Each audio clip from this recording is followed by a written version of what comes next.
Assalamualaikum warahmatullahi wabarakatuh. Saya Dilan Novita Ardiansyah dari Fase F Sajifa. Di sini saya ingin menjelaskan tentang kelompok sosial, jenis-jenisnya, dan juga ciri-cirinya. Di mana kelompok sosial itu yaitu kumpulan orang yang saling berinteraksi satu sama lain, saling kenal, dan punya rasa kebersamaan. Contohnya itu kayak teman satu geng, keluarga, atau teman belajar. Ada beberapa ahli yang berpendapat berbeda tentang pengertian kelompok sosial ini. Kalau menurut Sir James Canto, dia berpendapat kalau kelompok sosial itu kumpulan orang yang hidup bareng dan saling berhubungan satu sama lain. Sedangkan George Homans bilang kalau kelompok sosial itu orang-orang yang sering melakukan hal bareng, ngobrol, dan punya perasaan saling terikat. Dan yang kedua ada jenis-jenisnya, di mana ada 4 jenis-jenis di sini. Yang pertama itu ada berdasarkan hubungan antar anggotanya.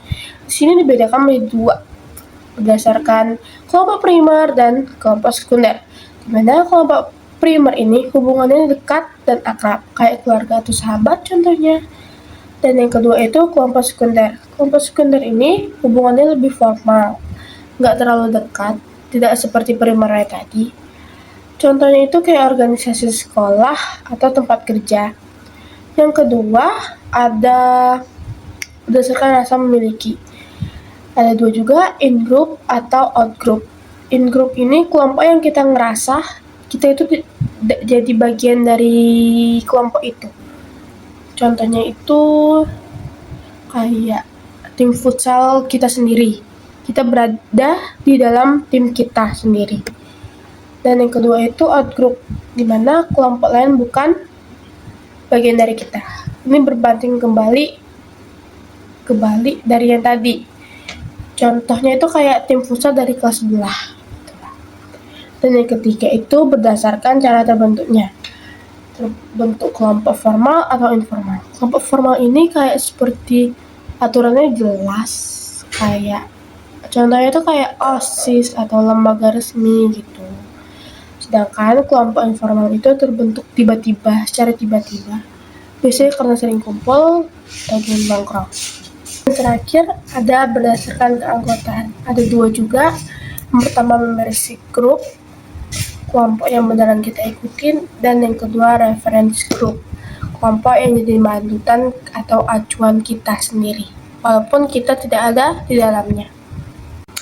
Dan yang terakhir, yang ketiga, ciri-ciri kelompok sosial.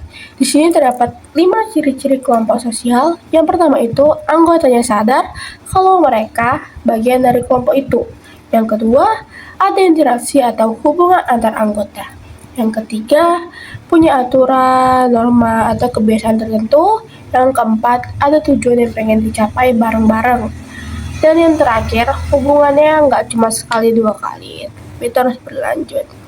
Sekian dari saya, terima kasih. Wassalamualaikum warahmatullahi wabarakatuh. Dadah!